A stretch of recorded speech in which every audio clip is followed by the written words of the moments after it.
क्या आपने कभी महसूस किया है कि आप दिन रात मेहनत कर रहे हैं फिर भी सब कुछ गलत होता जा रहा है? आपको लगता है कि भगवान आपसे नाराज हैं? लेकिन क्या होगा अगर मैं आपसे कहूं कि आपके साथ जो बुरा हो रहा है वो नाराजगी नहीं बल्कि आपके कर्मों की सफाई है? आज हम वो 5 बड़े संकेत खोलेंगे जिससे आप समझ पाएंगे कि ईश्वर आपसे खुश है या आपको परीक्षा में डाल रहे हैं। इस वीडियो का एक भी सेकंड आपकी पूरी जिंदगी का रुख बदल सकता है। वीडियो को अंत तक देखिएगा क्योंकि आखिरी पार्ट में वो सच है जो आपको रातों रात बदल देगा। क्या आपने कभी रात को अकेले बैठकर ये सवाल खुद से पूछा है, हे भगवान, मैंने आपका क्या बिगाड़ा है? एक तरफ वो इंसान है जो झूठ बोलता है, धोखा देता है, लोगों का दिल दुखाता है, फिर भी उसकी जिंदगी में पैसा है, शोहरत है, आराम है। और दूसरी तरफ एक भक्त है जो रोज भगवान का नाम लेता है, किसी का बुरा नहीं सोचता, मंदिर जाता है, प्रार्थना करता है, लेकिन उसी के जीवन में बीमारी, आर्थिक परेशानी, रिश्तों में तनाव और लगातार संघर्ष क्यों आते हैं? तब मन के अंदर एक खतरनाक सवाल जन्म लेता है, क्या भगवान सच में न्याय करते हैं? यही वो जगह है जहां अधिकांश लोग आध्यात्मिक यात्रा छोड़ देते हैं। लेकिन आज जो सत्य आप सुनने जा रहे हैं वो आपकी पूरी सोच बदल सकता है, क्योंकि जो चीज आपको सजा दिखाई दे रही है हो सकता है वही आपकी सबसे बड़ी कृपा हो। कल्पना कीजिए, एक छोटा बच्चा है, वो खेलते खेलते कीचड़ में गिर गया, उसके पूरे शरीर पर गंदगी लग गई। अब उसकी मां उसे पकड़कर बाथरूम में ले जाती है, ठंडा पानी डालती है, साबुन लगाती है, जोर जोर से रगड़ती है। बच्चा रोता है, उसे लगता है कि मां उसे तकलीफ दे रही है, लेकिन मां जानती है वो दर्द नहीं दे रही, वो सफाई कर रही है। दोस्तों, यही बात हमारी जिंदगी पर भी लागू होती है।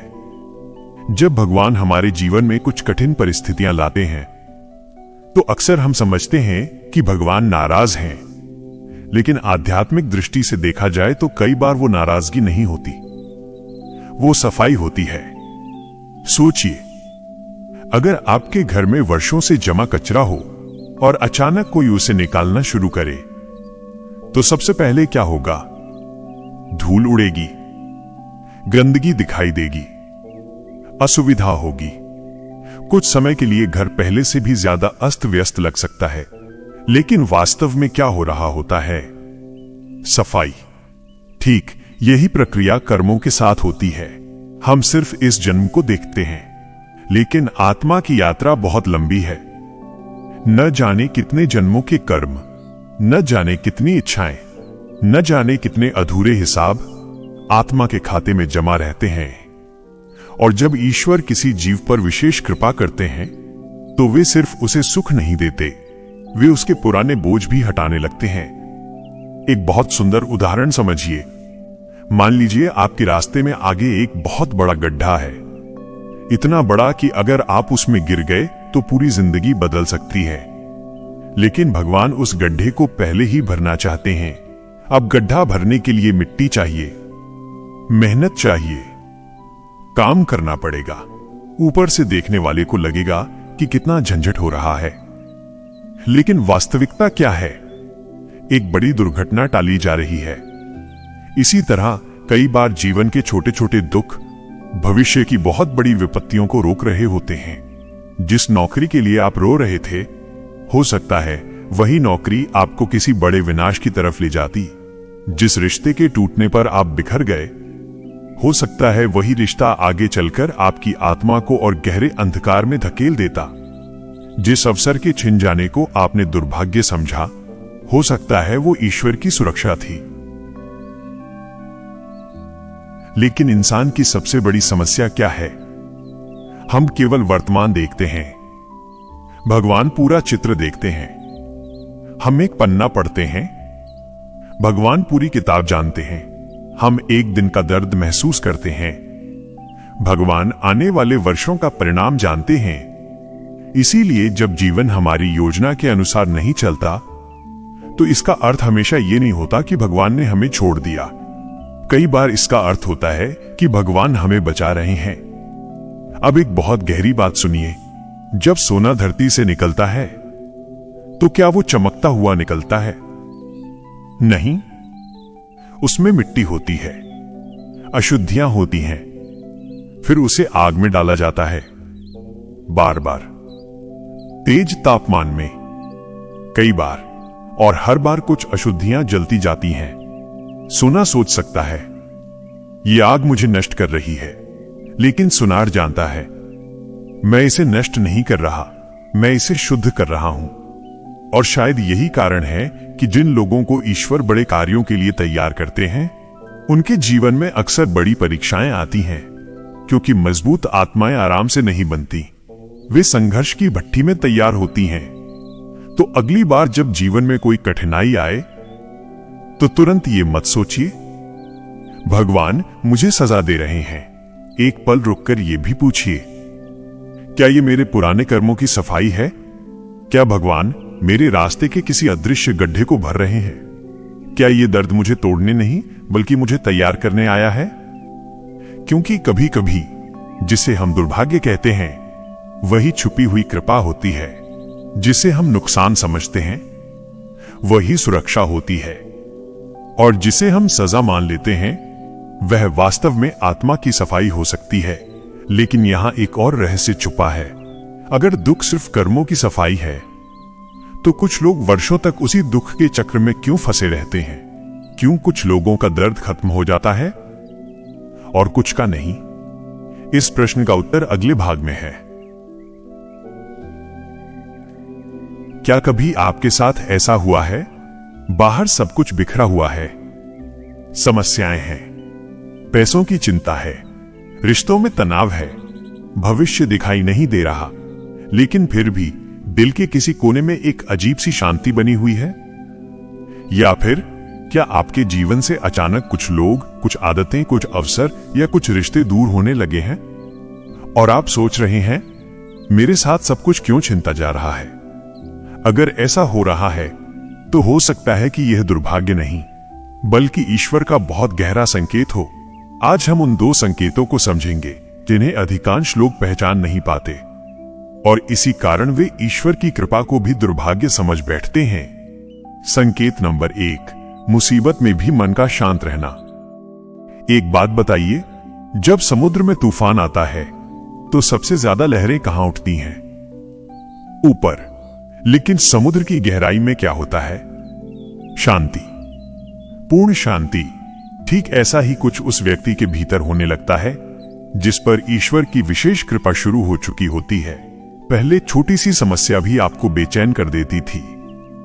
कोई कुछ कह दे तो कई दिनों तक मन दुखी रहता था।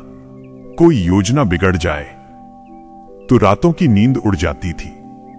लेकिन अब हालात पहले से भी कठिन हैं, फिर भी भीतर कहीं एक आवाज कह रही है, सब ठीक हो जाएगा। आपको कारण नहीं पता, तर्क नहीं पता, कोई प्रमाण नहीं है, लेकिन फिर भी एक भरोसा है, एक अजीब सा विश्वास है। यही वह अवस्था है जहां ईश्वर बाहर से नहीं, भीतर से काम करना शुरू करते हैं। क्योंकि सबसे बड़ा चमत्कार परिस्थितियों को बदलना नहीं है, सबसे बड़ा चमत्कार मन को बदलना है। सोचिए, अगर किसी कैदी के हाथ पैर की जंजीरें खोल दी जाएं, लेकिन उसका मन अब भी डर से भरा हो, तो क्या वो सच में आजाद है? नहीं। और अगर किसी व्यक्ति के चारों ओर समस्याएं हों, लेकिन उसका मन स्वतंत्र हो जाए, तो वो भीतर से शक्तिशाली बन जाता है। इसीलिए कई संत कहते हैं, ईश्वर का पहला स्पर्श परिस्थितियों में नहीं दिखता, वो मन में दिखाई देता है। अचानक छोटी छोटी बातों पर क्रोध कम होने लगता है, शिकायतें कम होने लगती हैं, दूसरों की गलतियां कम दिखाई देने लगती हैं, और एक गहरी स्वीकृति जन्म लेने लगती है। ध्यान दीजिए, ये कमजोरी नहीं है, ये हार मानना नहीं है, यह वह शांति है जो केवल तब आती है जब आत्मा को महसूस होने लगता है कि अब उसका मार्गदर्शन कोई ऊंची शक्ति कर रही है। और सबसे आश्चर्यजनक बात, कई बार ये शांति सबसे बड़े तूफान के बीच आती है। जब बाहर सब बिखरा हुआ दिखाई देता है, तभी भीतर सबसे गहरा विश्वास जन्म लेता है। लेकिन ईश्वर का दूसरा संकेत इससे भी ज्यादा रहस्यमयी है, क्योंकि यह संकेत अक्सर दर्द के रूप में आता है। संकेत नंबर 2, जब गलत चीजें आपके जीवन से हटने लगें। अब इस बात को बहुत ध्यान से सुनिए, क्योंकि यही अधिकांश लोग सबसे बड़ी गलती करते हैं। मान लीजिए आपके घर में एक पुरानी अलमारी है, बाहर से सुंदर दिखती है, लेकिन अंदर दीमक लगी हुई है, धीरे धीरे पूरा घर कमजोर कर रही है। अब अगर कोई उस अलमारी को हटाने लगे तो आपको कैसा लगेगा? आप कहेंगे, मेरी चीज क्यों ले जा रहे हो? लेकिन जो समझदार होगा वो जान जाएगा कि नुकसान नहीं हो रहा, बचाव हो रहा है।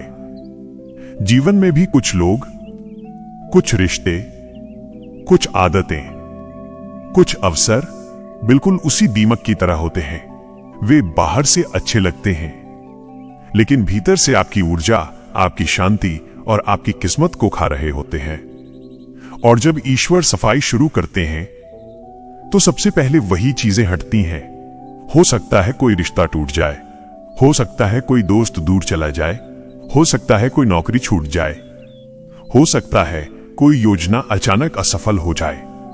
उस समय हमें लगता है भगवान ने मुझसे सब कुछ छीन लिया, लेकिन वर्षों बाद पीछे मुड़कर देखने पर पता चलता है अगर वो चीज नहीं जाती तो शायद जीवन कहीं ज्यादा कठिन हो जाता। कितने लोग हैं जो आज कहते हैं, अच्छा हुआ वो रिश्ता नहीं चला, अच्छा हुआ वो नौकरी नहीं मिली, अच्छा हुआ वो व्यक्ति मेरी जिंदगी से चला गया। लेकिन उस समय तो आंसू ही थे, दर्द ही था, समझ नहीं थी। यही ईश्वर का तरीका है, वो हमेशा जोड़कर कृपा नहीं करते, कई बार हटाकर कृपा करते हैं। क्योंकि माली जब पौधे की छटाई करता है तो अनजान व्यक्ति को लगता है कि पौधे को नुकसान पहुंचाया जा रहा है, लेकिन माली जानता है कुछ शाखाएं काटे बिना बड़ा फूल नहीं खिल सकता। शायद आपके जीवन में भी अभी कुछ चीजें हट रही हैं, कुछ लोग दूर जा रहे हैं, कुछ योजनाएं टूट रही हैं, कुछ रास्ते बंद हो रहे हैं। तो तुरंत ये मत मान लीजिए कि किस्मत खराब हो गई है। हो सकता है ईश्वर आपके रास्ते से वही पत्थर हटा रहे हों जो आपकी मंजिल तक पहुंचने में सबसे बड़ी बाधा बने हुए थे। लेकिन अब सबसे बड़ा प्रश्न, अगर मन की शांति और चीजों का दूर होना ईश्वर के संकेत है, तो फिर कैसे पहचाने कि यह वास्तव में ईश्वर की कृपा है या केवल जीवन का सामान्य उतार चढ़ाव? क्या कोई और भी संकेत है जो बिना किसी संदेह के बता दे कि आपकी किस्मत का दरवाजा खुलने वाला है? और वही तीसरा संकेत सबसे रहस्यमयी, सबसे शक्तिशाली और सबसे कम लोगों को समझ आने वाला संकेत है, जिसे जानकर शायद आप अपने जीवन की हर घटना को एक नए दृष्टिकोण से देखेंगे। अगले भाग में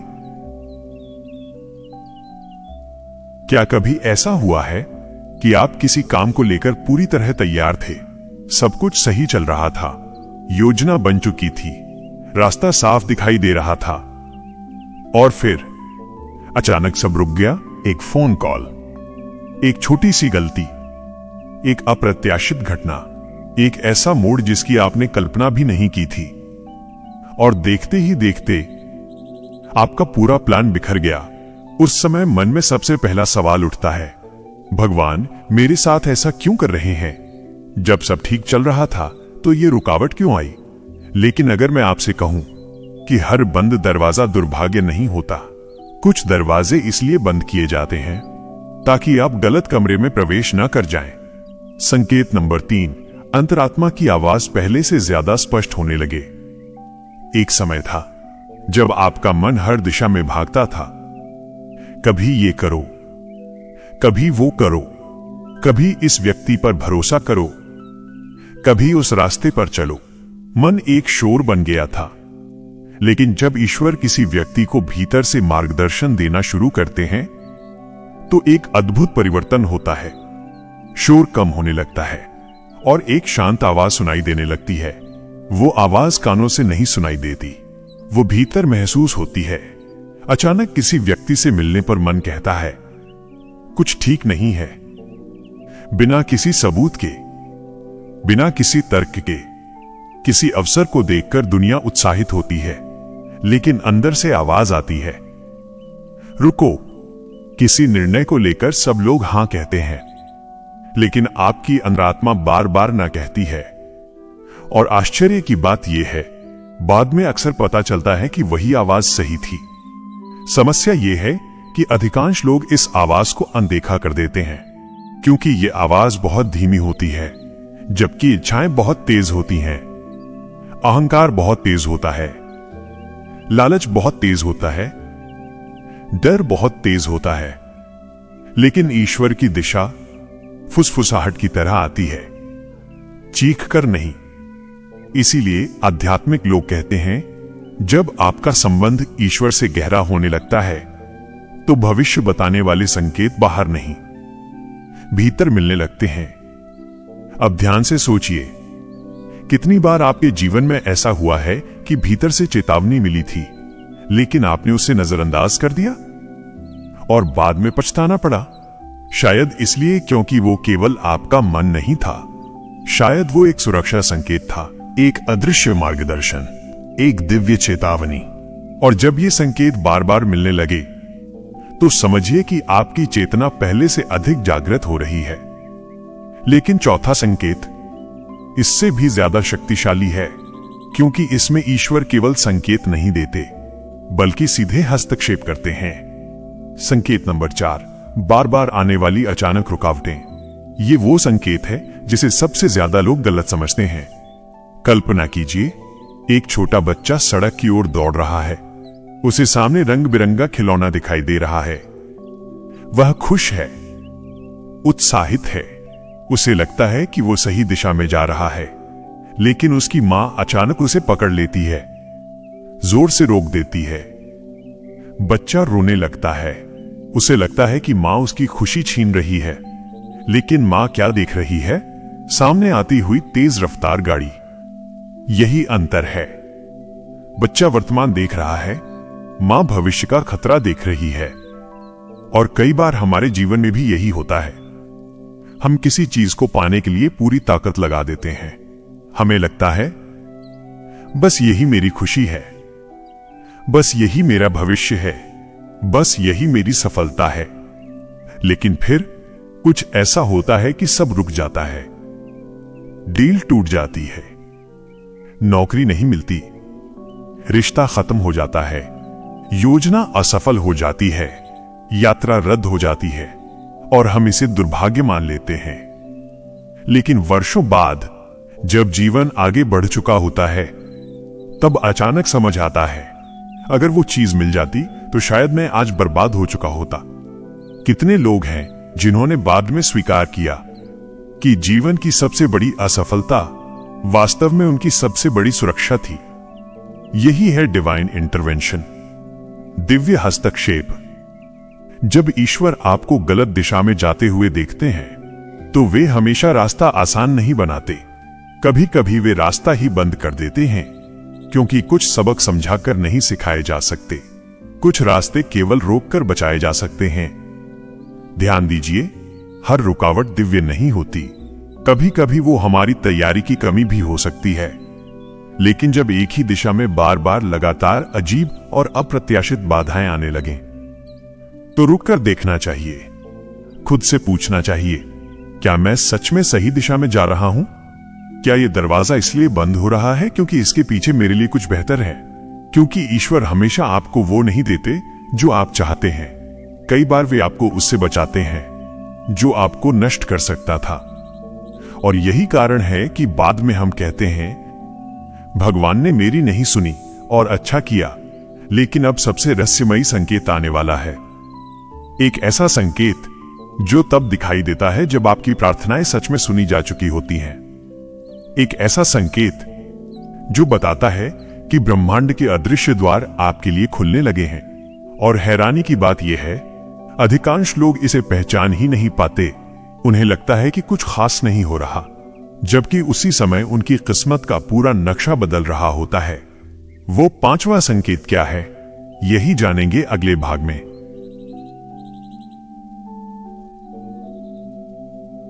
अब तक हमने कई संकेतों की बात की।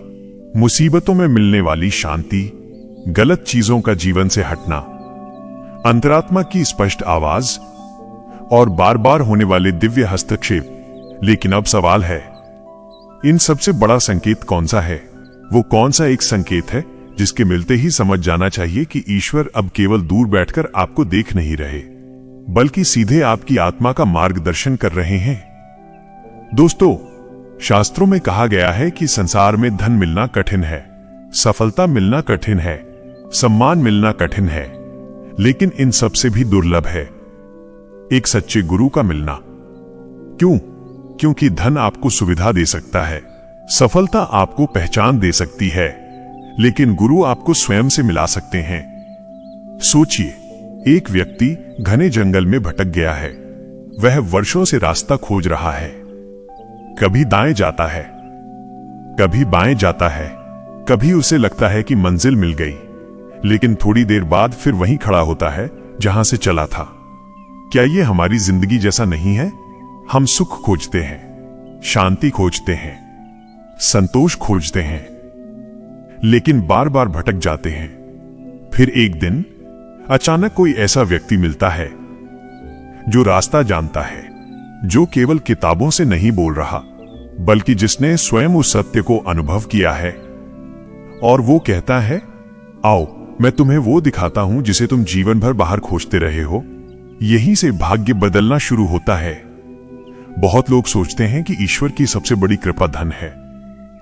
कुछ लोग सोचते हैं कि स्वास्थ्य है, कुछ लोग सोचते हैं कि सफलता है, लेकिन संतों ने कहा, ईश्वर की सबसे बड़ी कृपा है आपको सही मार्गदर्शक मिल जाना। क्योंकि जब गुरु मिल जाता है तो रास्ता मिल जाता है, और जब रास्ता मिल जाता है तो मंजिल दूर नहीं रहती। इसीलिए अनेक भक्त मानते हैं कि जब उन्हें आशुतोष महाराज जैसे आध्यात्मिक गुरु की शिक्षाओं से जुड़ने का अवसर मिला, तब उनके जीवन में एक नया अध्याय शुरू हुआ। उन्हें लगा कि वर्षों से जो प्रश्न भीतर घूम रहे थे, उनके उत्तर मिलने लगे। जो बेचैनी थी वो धीरे धीरे विश्वास में बदलने लगी। और शायद यही वो क्षण होता है जब आत्मा के पुराने कर्मों का भारी बोझ हल्का होने लगता है, जब वर्षों की भटकन समाप्त होने लगती है, जब ईश्वर किसी व्यक्ति को यह संदेश देते हैं, अब तुम अकेले नहीं चल रहे। इसलिए यदि आपके जीवन में कभी ऐसा गुरु आया हो जिसकी वाणी ने आपको ईश्वर के करीब ला दिया हो, जिसने आपको केवल धर्म नहीं अनुभव की राह दिखाई हो, तो उसे साधारण घटना मत समझिए, क्योंकि संभव है वो संयोग नहीं था, वो आपकी प्रार्थनाओं का उत्तर था, वो आपकी आत्मा के लंबे इंतजार का अंत था। और शायद वही वह परम संकेत था कि भगवान ने आखिरकार आपका हाथ पकड़ लिया है। अब तक हमने उन संकेतों की बात की जो बताते हैं कि ईश्वर आपकी जिंदगी में काम कर रहे हैं, लेकिन अब एक बहुत बड़ा प्रश्न सामने आता है। अगर भगवान की कृपा मिल रही है, अगर सही गुरु मिल गया है, तो फिर अगला कदम क्या है? क्या केवल मंदिर जाना काफी है? क्या केवल पूजा पाठ काफी है? क्या केवल धार्मिक किताबें पढ़ लेना काफी है? यहां एक ऐसा सत्य छिपा है जिसे बहुत कम लोग समझते हैं, और यही वो जगह है जहां अधिकांश लोग रुक जाते हैं। कल्पना कीजिए, आप किसी विशाल महल के सामने खड़े हैं। महल के अंदर अपार खजाना है, शांति है, आनंद है, सत्य है। आप महल की दीवारों को जानते हैं, आप उसके इतिहास को जानते हैं, आप उसके बारे में किताबें पढ़ चुके हैं, आप रोज उसके सामने सिर झुकाते हैं। लेकिन एक समस्या है, आप अब भी बाहर खड़े हैं। क्यों? क्योंकि आपके पास मुख्य द्वार की चाबी नहीं है। दोस्तों, आध्यात्मिक जीवन में यही स्थिति अधिकांश लोगों की है। वे धर्म के बारे में जानते हैं, वे भगवान के बारे में सुनते हैं, वे पूजा करते हैं, भजन करते हैं, तीर्थ करते हैं, लेकिन भीतर प्रवेश नहीं कर पाते, क्योंकि अनुभव और जानकारी में उतना ही अंतर है जितना पानी के बारे में पढ़ने और पानी पीने में होता है। यहीं पर ब्रह्म ज्ञान का महत्व शुरू होता है। सदियों से संतों और ऋषियों ने कहा है कि ईश्वर को केवल विचारों से नहीं जाना जा सकता, ईश्वर को अनुभव करना पड़ता है। और जब तक अनुभव नहीं होता, तब तक विश्वास भी परिस्थितियों पर निर्भर रहता है। सुख मिला तो भगवान अच्छे, दुख मिला तो शिकायत शुरू। लेकिन ब्रह्म ज्ञान का उद्देश्य केवल जानकारी देना नहीं है, उसका उद्देश्य है आपको अपने भीतर उस चेतना का अनुभव कराना जो हमेशा से मौजूद है।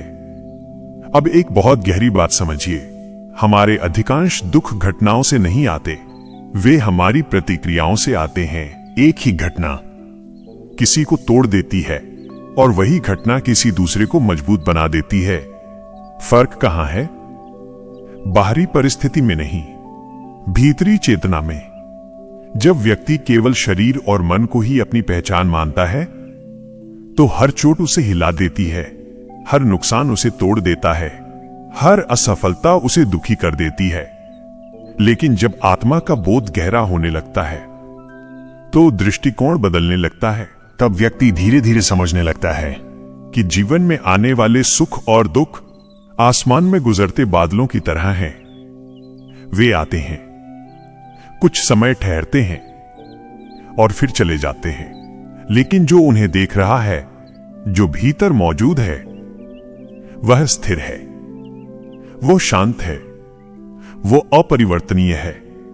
यही कारण है कि आध्यात्मिक परंपराओं में ब्रह्म ज्ञान को केवल एक शिक्षा नहीं बल्कि चेतना के परिवर्तन का द्वार माना गया है।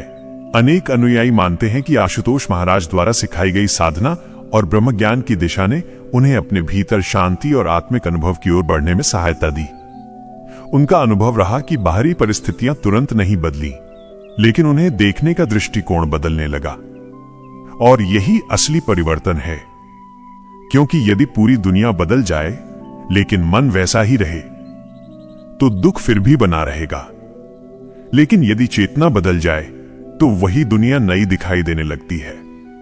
तो आज स्वयं से एक प्रश्न पूछिए, क्या मैं केवल द्वार के बाहर खड़ा हूं या मैं उस अनुभव की ओर बढ़ रहा हूं जो मुझे भीतर ले जाए? क्योंकि पूजा मार्ग है, भक्ति मार्ग है, शास्त्र मार्ग है, लेकिन मंजिल तब खुलती है जब अनुभव जागता है। और शायद वही अनुभव, वही ब्रह्म ज्ञान वो चाबी है जिसकी तलाश आपकी आत्मा जन्मों से कर रही थी। तो दोस्तों, आप पीछे मुड़कर देखिए, क्या आपके जीवन में भी वे संकेत दिखाई दे रहे हैं? मुसीबतों के बीच मिलने वाली अजीब सी शांति, कुछ लोगों और परिस्थितियों का अचानक दूर हो जाना, अंतरात्मा की चेतावनी, बार बार होने वाले दिव्य हस्तक्षेप, और फिर एक सच्चे गुरु की शरण मिल जाना। क्या ये सब केवल संयोग है या फिर क्या ये ईश्वर का वो तरीका है जिससे वे आपको पुकार रहे हैं? सच तो ये है, जीवन केवल जन्म, नौकरी, पैसा और मृत्यु का नाम नहीं है।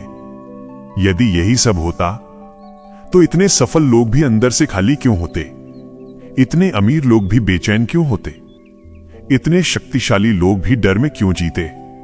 क्योंकि आत्मा की भूख दुनिया की किसी चीज से नहीं मिटती। उसे केवल सत्य चाहिए, उसे केवल परमात्मा चाहिए। और शायद यही कारण है कि आज आप ये संदेश सुन रहे हैं। हजारों वीडियो में से ये वीडियो आपके सामने क्यों आया? लाखों शब्दों में से ये शब्द आपके हृदय को क्यों छू रहे हैं? एक पल के लिए सोचिए, शायद ये भी एक संकेत है। हो सकता है ईश्वर आज आपसे कह रहे हों, बहुत भटक लिए, बहुत दुख सह लिए, बहुत जन्मों तक इंतजार कर लिया, अब लौट आओ। लेकिन याद रखिए, कोई भी परिवर्तन केवल सुनने से नहीं आता। परिवर्तन तब आता है जब हम एक कदम आगे बढ़ाते हैं। अगर आप सच में अपने जीवन की दिशा बदलना चाहते हैं, अगर आप केवल धर्म के बारे में जानना नहीं बल्कि उसे अनुभव करना चाहते हैं, अगर आप अपने भीतर उस दिव्य चेतना को जागृत करना चाहते हैं, तो अब समय है अगला कदम उठाने का। अनेक साधक मानते हैं कि आशुतोष महाराज द्वारा प्रदान किए गए ब्रह्म ज्ञान और साधना के मार्ग ने उनके जीवन को नई दिशा दी। यदि आप भी इस आध्यात्मिक मार्ग के बारे में जानना चाहते हैं तो दिव्या ज्योति जागृति संस्थान पर अधिक जानकारी प्राप्त कर सकते हैं।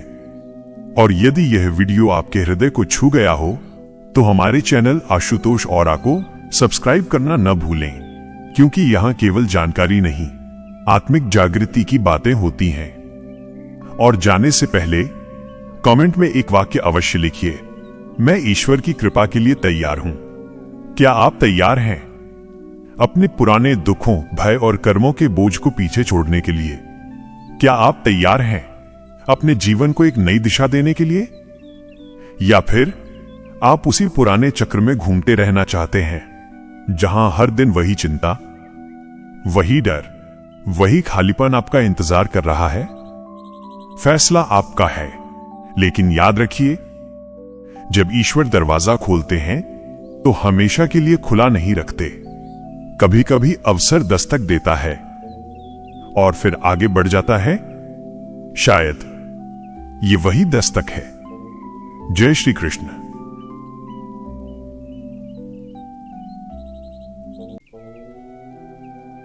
दोस्तों, अगर इस वीडियो ने आपके हृदय को छुआ है तो इसे केवल सुनकर मत जाइए, अपने जीवन में उतारिए। याद रखिए, ईश्वर के संकेत हर किसी को मिलते हैं, लेकिन उन्हें पहचानने वाले बहुत कम होते हैं। चैनल आशुतोष ओरा को सब्सक्राइब करें, वीडियो को लाइक और शेयर करें और कमेंट में लिखिए, मैं ईश्वर की कृपा के लिए तैयार हूँ। फिर मिलेंगे एक और गहरे आध्यात्मिक रहस्य के साथ। राधे राधे, जय श्री कृष्ण, हर हर महादेव, जय श्री आशुतोष महाराज जी।